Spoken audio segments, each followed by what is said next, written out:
La rentrée scolaire 2015-2016 est prévue pour le 21 septembre prochain.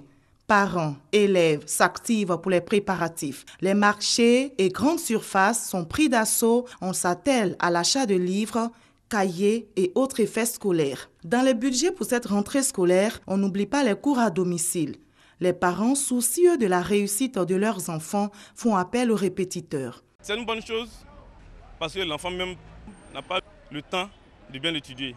Et on est obligé de mettre quelqu'un derrière lui. Ce n'est pas tous les instituteurs qui arrivent à suivre véritablement l'enfant.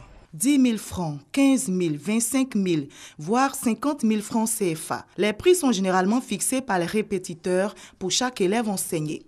L'activité rapporte et permet de se prendre en charge. Les répétiteurs sont soit étudiants, soit en situation de chômage. L'éducation d'abord, c'est la famille. Le répétiteur ne fait qu'apporter un plus pour que ce soit vraiment excellent. Les idées pour avoir plusieurs marchés ne manquent pas.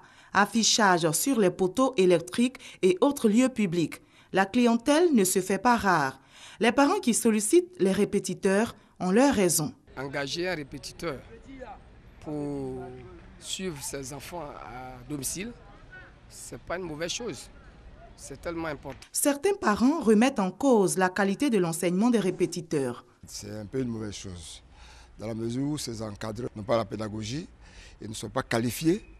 Ils viennent près des enfants, quelquefois les enfants sont presque embrouillés. Il doit y avoir une adéquation entre les répétiteurs et les maîtres d'école pour qu'il y ait une entente pour l'enseignement. Pour les acteurs du système éducatif, l'élève peut être encadré par un répétiteur à condition que ce dernier travaille en synergie avec les enseignants de l'élève. Les répétiteurs sont bienvenus, seulement il faut une collaboration des parents et ces répétiteurs-là. Ils viennent à l'école croiser les enseignants et pendant le carnaval de travail, c'est vrai qu'ils sont pris de gauche à droite, mais l'idéal, qu'on prenne un répétiteur soit enseignant, mais c'est difficile, c'est cher. Donc, ils se rabattent sur les enfants de 3e, de terminale, les étudiants. Ils s'y connaissent un peu, mais qui viennent à l'école croiser les directeurs d'école et les enseignants pour qu'ensemble, ils travaillent sur l'enfant. Les répétiteurs, effet de mode ou besoins réels, chaque parent est invité à réfléchir, à faire le bon choix pour l'encadrement de son enfant.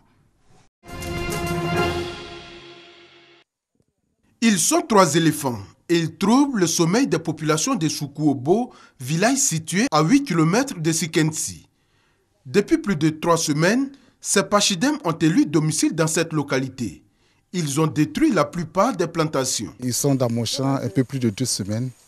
Ils sont en train de détruire les plants d'Ivéa, les Ivéa qui sont déjà prêts à saigner, les Ivéa que nous saignons déjà, des plants de cacao, des plants de banane plantain, d'igname. Et je suis là passif, je ne sais pas que faire. Ce qu'on peut prendre pour envoyer les enfants à l'école sont en train d'être détruits. Enfin comment? Cette dame est également une des victimes de ce troupeau d'éléphants. Veuve et mère de 7 enfants, elle dit avoir tout perdu. Je fais ça pour que je puisse nourrir mes enfants. Mais présentement, tout est gâté. Donc, ça ne me donne pas le courage de venir travailler dans le champ. Je viens chercher Fago puis je me retourne. Selon les agents des eaux et forêts trouvés sur place, ce troupeau viendrait du parc d'Azagny de Grand Laou. Ils ont été transloqués depuis Daloa dans le parc national d'Azagny à Grand Laou. Et le parc ne pouvant pas les contenir, ils ont progressé, ils ont migré. Et en 2014, comme je l'ai dit tantôt, en avril, ils ont fait incursion dans le département de Sikensi. Et comme les conditions de vie sont favorables, c'est-à-dire abondance de nourriture et de marécage, ils y sont restés depuis près de 2 ans. Désemparés et ne sachant à quel sein se vouer, certains villageois ont arrêté d'aller au champ. Ils craignent, selon eux, de se faire agresser par ces pachidèmes. Mairie de Bingerville. Le concours Statress International démarre dans 2 heures et les candidates sont à l'œuvre. Tout aussi confiantes les unes que les autres, elles veulent mettre toutes les chances de leur côté. Je suis venue participer au concours Statress. On appelle ma coiffure tout mèche. Ce qui va faire la différence, c'est mon modèle que je vais présenter. Je pense gagner sera ma coiffure. Ma voici la coiffure Azonto. 21 candidates vont se succéder sur le podium pour montrer l'originalité des tresses et leur esprit de créativité.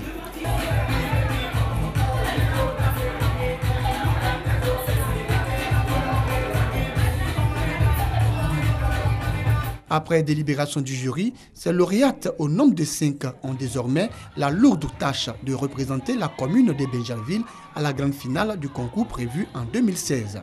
Classée première, Elisabeth Kouadio est confiante pour la suite.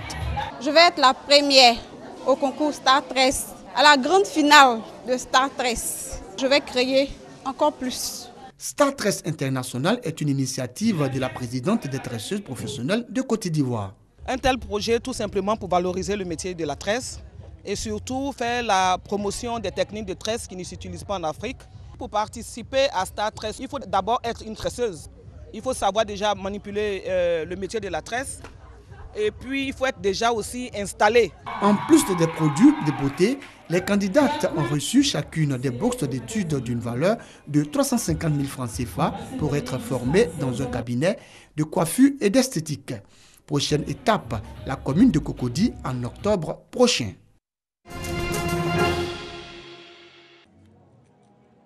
L'impact de l'artisanat dans l'émergence de la Côte d'Ivoire à l'horizon 2020, tel est le thème de la deuxième édition de la semaine d'exposition artisanale de Bouaké.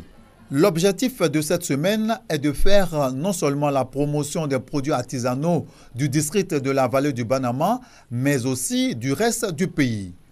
À la cérémonie de lancement, Ouattara Siaka, président de la Chambre régionale de métiers, a sollicité l'appui des différents bailleurs pour le financement des activités et le renforcement des capacités des artisans. L'artisanat a beaucoup évolué. Et aujourd'hui, les maîtres artisans vraiment ont besoin de formations qualifiantes. J'aurais souhaité aussi que les artisans soient appuyés par des structures financières parce que quand on n'a pas les moyens, c'est compliqué.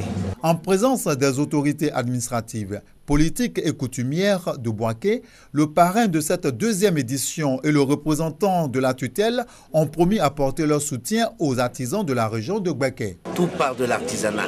L'artisan commence et finit à la PME-PMI. Nous allons essayer de voir les autorités de tutelle pour qu'ils puissent trouver un site afin que les artisans aient leur propre site à eux. Plus de 200 artisans issus de plusieurs sous-domaines de l'artisanat, à savoir la peinture, la sculpture, la coiffure, exposent dans l'enceinte de la Chambre régionale de métiers de la vallée du Bandama. À tour de rôle, ils embrassent le crâne. Un crâne qui pourrait être celui d'un cousin lointain. Je suis ravi de vous présenter une nouvelle espèce du genre humain. Une nouvelle espèce au sein de notre propre genre. Une espèce que l'on va appeler Homo naledi. Naledi voulant dire étoile. Homo naledi, de son nom de baptême, cette ancienne espèce humaine a été trouvée dans une grotte extrêmement difficile d'accès à Maropeng, dans la région de Johannesburg. Avec une taille de 1,50 m pour 45 kg, certains aspects de Homo naledi, comme ses mains, ses poignets et ses pieds, sont très proches de l'homme moderne. Son petit cerveau et la partie supérieure de son corps sont plus proches du groupe préhumain, les Australopithèques. Cette découverte pourrait permettre d'en savoir davantage sur la transition d'il y a 2 millions d'années entre l'Australopithèque primitif et le primate du genre Homo, notre ancêtre. Depuis des années, le berceau de l'humanité, site classé au patrimoine de l'UNESCO, constitue une véritable mine d'informations sur nos ancêtres et donc un trésor pour les archéologues et les paléontologues.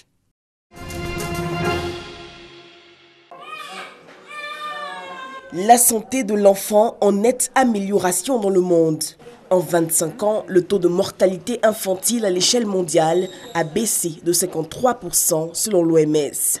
Des millions de bébés naissent et atteignent ainsi les 5 premières années de leur vie, des progrès encourageants pour l'Organisation mondiale de la santé.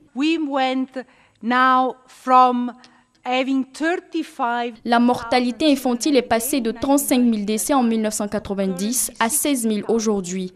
Donc vous pouvez vous rendre compte des progrès exceptionnels qui ont été faits. 62 pays sur 195 ont ainsi atteint les objectifs mondiaux adoptés en 2000 par l'ONU pour l'année 2015. Un progrès certes, mais les défis restent encore à relever.